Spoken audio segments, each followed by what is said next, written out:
What's up, everybody? This is Jay, and this is my Godfather of Harlem episode 2 Sting Like a Bee recap. Now, in this episode, we see that Bumpy got a lot going on. He did find a way to work his way back into the fold and get them sanctions off his head, but now he's trying to figure out a way to make money and get back control of Harlem. And we start to see what's going on with his plan of having these 10 Harlems and how it's going to all unfold. So we see that he having problems with Double Chin Gigante, and he's pissed that Bumpy done pulled a fast one and got them sanctions off his head. So when the episode first starts off, we see that he's pissed. He's got his crew, and they are talking in the back, and they're saying that it's hard for them to find a way to kill Bumpy. And he's saying, hey, if we had our man back, then we would be able to do it. And so we see one of the people, Ernie, running back. We realize he done planted a bomb in the numbers joint, and Chin is trying to blow up all of Bumpy's number spots and hurt his business and hurt him in his pockets. And they happy, he's happy that they putting a little squeeze on Bumpy. Meanwhile, we see Bump, he's pulling up in the Lincoln, he's doing cool. He rides up into this little bar with his crew, and we see that he's meeting up with the French connection. And so he's talking to them, and they're saying, hey, what's going on, man? It seems the Italians are pretty mad. And he said, hey, look, Chin is upset. He's mad. He wants to burn me down. I'm gonna let him burn it down. And they said, so what are you doing about this as far as when we gonna get the dope returned? He said, you should have it back by this time tomorrow. And so Bumpy is talking to him saying, hey, I want to do a deal with the Italians and I want to buy wholesale from you. And he's saying, well, you can't do this. If that was the case, they would skin me alive. He said they would turn down an order of 300 keys. And he said, yeah, the real Italians from a Negro? Yes. And so Bumpy pissed. He like, well, what if I got an Italian connection? And so he like, oh, okay, well, we'll see. And so we see Bumpy trying to figure out a way to get these keys and be independent, and maybe he gonna get an Italian front man. Meanwhile, we see all these nice little old school rides coming up from all over, from Kansas, and also they pulling up from PA and Michigan and Georgia, and of course the last one pull up is New York. And one thing about this show is they mix old school music with the new school music, and it's got a good little blend to it. And so we see Bumpy, and he talking. He said, okay, so all of you guys here, some know each other, some don't. We got you from Kansas City, we got the people from Detroit, we got you from Georgia. Together we're strong, and we could represent 10 Harlems. And so he start telling them about his plan. And he's telling them, you know, I took the Doogie. They tried to have me killed. They wasn't able to do it. Now, we got the best hitman. We can make everything work. We can have 10 Harlems. And so he said, man, Bumpy, you know, what if we just go ahead and keep the Doogie ourselves? And so Bumpy said, no, together, we could control it. They set the prices. They the ones that run everything. We could get the product 50% cheaper. That money buys you guns, protection. And so everybody listened, and he said, you know, we got to think long term. And so they like, yeah, I don't know. You, as long as you the king, right? He said, yeah, and you the joker. And so we see, he said, hey, look, Bump, we got that Doogie now. Why don't we just keep it? And we could do better. And he said, well, if we take it to Doogie, we only have it one time. But if we go ahead and make the play, I want them to trust me. I want them to think that I'm their partner. But really, we control it all. They like, man, that Doogie look nice. He said, that's okay. We're going to have 10 Harlems. We control the market. We can set the prices. We have to think long term. And so everybody is thinking. He said, you know what, Bumpy? Bumpy right. The long term, that's the play. And so then they all decide, you know, Bump is right. Even though they was wide-eyed when they saw that Doogie, they got real excited. But Bumpy was able to calm them down, and help them realize that long term it's in their best interest, so they don't have to go to war with the Italians. And so now he's putting together his plan, and now we see that his 10 Harlems is actually bringing together all the crews from different areas of the country and franchising it. Meanwhile, we see out in Florida, in Miami, Ali is practicing training, and he on the phone with brother Malcolm, and he's saying, Dundee's got me going 10 rounds a day. I'm ready. Hold on, Dundee. And so he's saying, brother minister, why don't you come down here? He said, well, I'm not permitted to come. He said, permitted to come? Ain't you still banned? Why don't you come down here? Bring your black ass down here, brother minister. Hey, that big bear don't want nothing on me.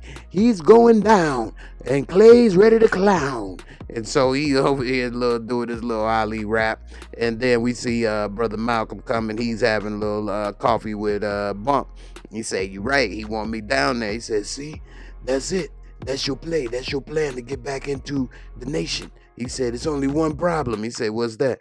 That boy ain't gonna beat Sonny Liston. And so they laugh. He said, yeah, that's what everybody think. That boy got Allah on his side. He said, yeah, Allah ain't never had to fight Sonny Liston either. And so he said, hey, man, don't worry, man. You think I'm going to be able to pull it off? He said, hey, I might have to pull a hustler move just like you, but I'll be all right. Meanwhile, we see Double Chin. He over here practicing. He punching on the bag. He say, you better make sure not 1 kilo is missing. You understand? Yeah, sure, boss. He said, I want to make sure. I know he's up to something. Will you sit down? You're never gonna beat Liston. Yeah, that's because no one can beat Sonny Liston. Okay, that's why I got 50 large on the fight. Okay, and so he said, hey, look, I know how this Bumpy Johnson operates. He's got a plan. After we get everything, we gonna put the sanctions back on his ass. He said, hey, look, Bumpy Johnson held up his part of the deal. We're not going to do such a thing. He said, look, I know him too well. I know him. He's going to try it. We don't need it. He said, we can't go to war with the niggers. He said, he's going to put the squeeze on us. I'm telling you. He said, hey, look, we know about this Powell. He's got a special prosecutor. We don't need any problems with the feds, okay? He said, you just watch. I know Bumpy. He's up to something. It's just a matter of time. And so they trying to get him to cool down and not have no beef with Bumpy, and they don't need no extra heat. Meanwhile, he pissed. He trying to beat that bag, and he ready to beat Bumpy's ass. So later, we see that at Adam Clayton Powell's office, he's sitting back watching Ali on TV, which was actual real clips of Ali. And he's sitting there talking to the special prosecutor, and he's telling him that, hey, Ali ain't got a chance. Everybody in the bet maker says that he's gonna lose. I put a money on it that he'll win. How about a friendly wager? And he said, well, I don't know much about sports, but the one thing I do know is that they're illegal. He said, all right, just testing you. He said, so we could put the squeeze on this Italian mafia, and we can go ahead and, finally build a case against them. You are undefeated record, and that's what I like. He said, yeah. He said, well, and then he got a little call that he had to go pick up, and of course, it was Mamie Johnson calling, Bumpy's wife. And she like, hey, how you doing? He said, I'm busy right now. How you doing, Mamie? And she said, well, you said that I would be helping to get out the vote, and I haven't heard back from you. He said, well, I'm going to have to get back to you, Mamie. Things have come up. And after he get off the phone, he said, I've had to sever ties with a great social justice warrior because her husband is a gangster, and he could be possibly your way to get into what you need to do. Meanwhile, we see Bumpy playing chess, and he talking with the little Italian mob boss leader. And he's saying, hey, Bumpy, are you trying to let me win? I don't know, maybe. Or it could be a setup. And so he's trying to win in chess against Bumpy. And while they talking, Bumpy is telling him about how he want to get him to front him. And he's saying, look, I don't have any soldiers. I don't have any men. I don't need the mob coming after my grandkids over heroin. And so he's saying, well, what about this group? What about that group? And he's saying, no, they'd rather work with the chinks. They're not going to do it. And so next thing you know, while they playing, Bumpy is telling him about his plan, and he's saying, well, I don't know. Bumpy go ahead and make a move, and then he say, you blaj bafangu. And so next thing you know, he losing chess, and we see that Bumpy got a plan. He trying to figure out some way to get one of these Italian bosses to front him so that he can buy this dope and control his own destiny. Meanwhile, brother Malcolm packing his bags, and his wife saying, you didn't bought plane tickets to Miami and you didn't tell us?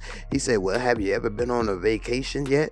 She said, hey, this ain't a vacation. You trying to go there to see Clay. We don't want to go and have no parts of no prize fight. And he said, well, I'm just saying, it's there for support. She said, but you can stay here. And he said, well, that mean it does have a pool. Besides, there's no prominent other Muslims going down there. That's because he gonna lose. No, that's because they think he gonna lose. Actually, that boy is gonna win. And so she and everybody in the world thought that Muhammad Ali was gonna lose at the time.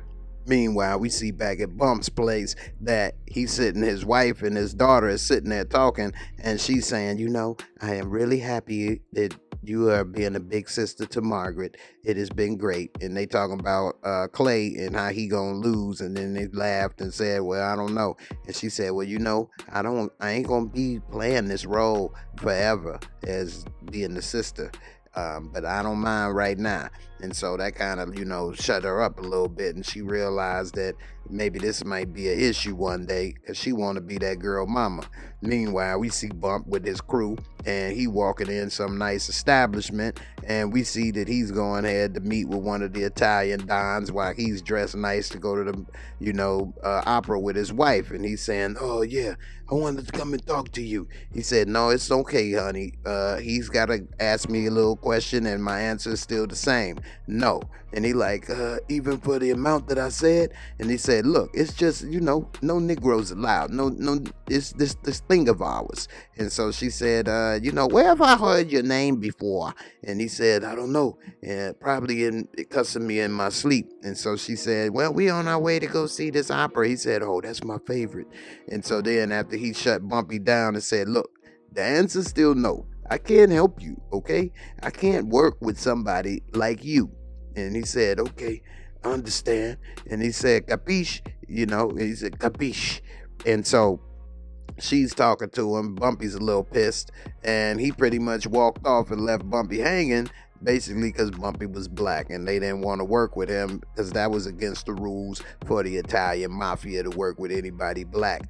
I mean, even in the gangster world, racism was real, and so they had to walk off. Meanwhile, we see back in the Hampton house in Miami, now Ali is there with Malcom X. He playing with the kids, teaching his daughter how to box. He said, all right, now, let me see. Throw that punch. And she threw the punch. Oh, you got me. And so she like, I did it, Daddy. I did it. He said, you just knocked out the future heavyweight champion of the world. Meanwhile, he get a phone call, so he go and get the phone. And he like, it's, Elijah Muhammad. And he's like, oh, yes, dear holy apostle. He said, I've been told from reports that Malcolm is down there. Is that true? And he said, you need to be cautious of Malcolm. He has not capitulated to the demands that have been placed on him. And you need to be aware of what he may be up to. He is very, very, wary of what is going on, and I told him not to speak on what he spoke on about the president. And so the whole time he's listening and kind of quiet and secretive, Malcolm and his family kind of looking, and Ali is like, yes, that's okay, Brother Minister. He said, all right now, good luck on the fight. We're all pulling for you. And so he said, all right, I got to go hit the gym.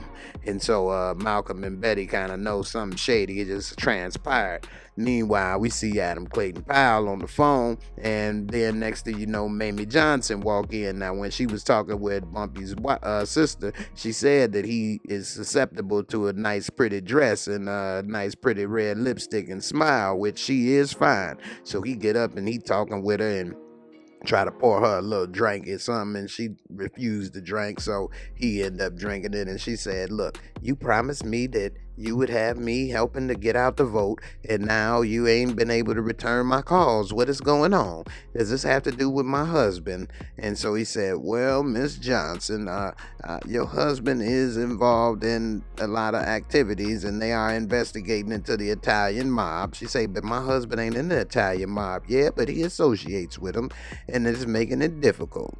Meanwhile, we see Bump. He pulling up to one of his legal businesses, and the mob is not there, but it's also the FBI, and they raiding this place. So not only he had to worry about the mob, now the FBI is there. He get in the car, and that's when he let them know, hey, look, I'm not really here. I don't care about you, Johnson. You're a toss it back. I'm here because I can help you. I'm here about your connections with the Italian mob. He's like, I don't snitch. And he said, well, this isn't snitching. This right here, I would be watching you, and I would allow you to do your business, and everything you make, you keep, as long as you allow us to help watch and build a case on your, Italian mob friends. And he gave him a little document. And so Bump taking it, read it. He thinking that it's some type of setup, and he's reading it, and he said, this is still snitching. And he said, no, it's a partnership. Everything you do, you keep. Everything you earn, you keep. It's eliminating the competition. And so Bump, he got this offer on the table, but he don't want to snitch. Remember, he has already went to jail for years, and he could have snitched and he didn't. And so now he's telling him, hey, this is a once in a lifetime opportunity. You can eliminate the competition. You get to make the money you want. You get to operate in freedom. Think about it. Meanwhile, Stella talking with Ernie, and she says, hey, I gotta meet somebody. He said, where? The Negroid joint? And she say, hey, what did my father do to Benny for punishing him for killing my boyfriend? He said, did he kill him? No. Are you crazy? Hey, he's a made guy. Well, what was the punishment? Hey, he sent him away. You'll never see him again. He's in Florida. All right? And so meanwhile, we see over at Bump's house, he's sitting there and he talking to his wife, and it's really good to have a good, strong woman you can confide in. And so he's keeping all her, in the loop, and he's telling her about his struggles and what's going on. And the guineas, they're not going to go ahead and let me get it. I don't know what to do. They don't want to let me in. And so he break down everybody that he tried to get to participate. And he say that Chin is the one trying to kill him. And she said, well, that's your play right there. He's the one that's going to understand that it's business first. But he been trying to kill me. And she said, yeah, and that's the reason why he's going to want to see, because he understands his business. Make him your partner. And then he'll come around. The rest, they don't need you. He does. So she gave him some dime piece advice. Meanwhile, Brother Malcolm come to check on Clay, and Dundee see him. He said, not you. What are you doing here? And he said, hey, I was invited by your fighter to come here. He said, between you and that Elijah guy, you guys got his head spinning. He needs to concentrate on boxing. He said, well, he look like he's doing pretty good to me. He said, look, I know what's best for him, all right? You putting everything at risk. Endorsement deals, money, his future. He said, well, if he doesn't want me here, I won't be here. He said, look, he doesn't know what to do. He's a kid. I know what's best for him. He said, with all due respect, he invited me and I'll stay. Now, I don't care what the media says. He said, it's not about you. It's about him and his future. He said, okay, out of respect, I'll leave. But he did ask me to be here, so I plan on being ringside to support him. But I'll stay out of your hair, and I'll leave. And so Brother Malcolm leave, and Dundee get back to training Muhammad Ali. Meanwhile, we see that Bump is at his old spot where he, one of his businesses, and he talking with his crew, and he's explaining to them about what's going on and how he gonna use Chin to be part of the fold. They're like, man, this dude tried to kill you for 3 straight months. Are you crazy? He said, you know what? It's not about anything but him and me. And that's it. And that's why he's gonna do it. Meanwhile, we see Clay, and he's getting ready. He's fighting or whatever, practicing saying his lines or whatever on TV that all of us have heard before. While Adam Clayton Powell is sitting here talking to the new special prosecutor. And so it's Morgenthau, which is weird because that's the same name as the villain in Captain America. Nevertheless, he's saying I underestimated Bumpy Johnson. He's been talking with all the Italian mafia. I told him he was a toss it back, but I think he's a little more important than I realized. And Powell realized he may have got Bumpy in some big trouble. Meanwhile, we see Bumpy, and now he's going to talk with Double Chin. He's saying, hey, look, I want to talk to you about an alliance. He said, look, I don't give a damn about no 10 Harlems or none of that. I ain't going to make no alliance. He said, look, I want to make you the partner, okay? We could go 50-50. We could split it. You will have all of the control. You will have the money that you need. He said, I don't give a damn. I want your ass out of here. I don't want to have anything to do with you. He said, I got the inside connect on something that you need. They got an investigation, and right when he said that, here come the feds walking in, and they talking about it's a raid, everybody put your hands up. And so then he's talking, and he asks Chin to look around or whatever. Chin say, let me look at the paperwork. He check it out, and there while he was there, he see Bumpy, and he's like, after Chin checked the paperwork, he's like, you'll never find nothing in here. And he's like, who are you? And he said, Bumpy Johnson. He's like, Ellsworth Johnson? Oh, you just saved us a trip. You coming with us. And so then Chin like, okay, there you go. And he said, it's okay. Let me see the paperwork. And so Bumpy gets the paperwork, and he's looking at it, and he's like, I'll be out by the end of the night. But like I told you, Morgenthau, see? I told you, you need to talk with me, and I can help us both out. And so Chin look at him while they take Bumpy away. Meanwhile, we see Bump in the back of the car, and he getting the cuffs taken off of him. And we see that it was all a ruse. It was a plan to make it look like he was more important right now to Chin operation than Chin wanted to realize. And so his partner like, man, what we gonna do when he realized it was fake? He put the squeeze on him. He's not gonna realize it. Besides, it's bigger than this. It's me and him. Meanwhile, we see back at the hotel in Miami that brother Malcom is sitting there, and he's been taking pictures with Ali and his kids and admiring those pictures and stuff. And his wife is sitting there, and she's saying, so what are you gonna do? He's like, well, you can go and by the pool. She's like, I'm going home. He's like, but what are you doing? She said, it's no reason for us to be here. You here for him, and you trying to use him to get back into the nation. He said, she said, we're leaving, and you should leave, and you're not here for the right reasons. And he was thinking about it, because she was right. She had a point. And he was saying he was trying to talk her into staying with him, but she pretty much let him know, we out of here. I'm taking the family with us. We going back home. You should come back with us. And so she gave him a kiss. And now, of course, she done put a little bug in his ear and got him contemplating and thinking about what his true purpose is on being there for Ali, and if he's wrong or not deep down inside for using Ali to get back into the nation.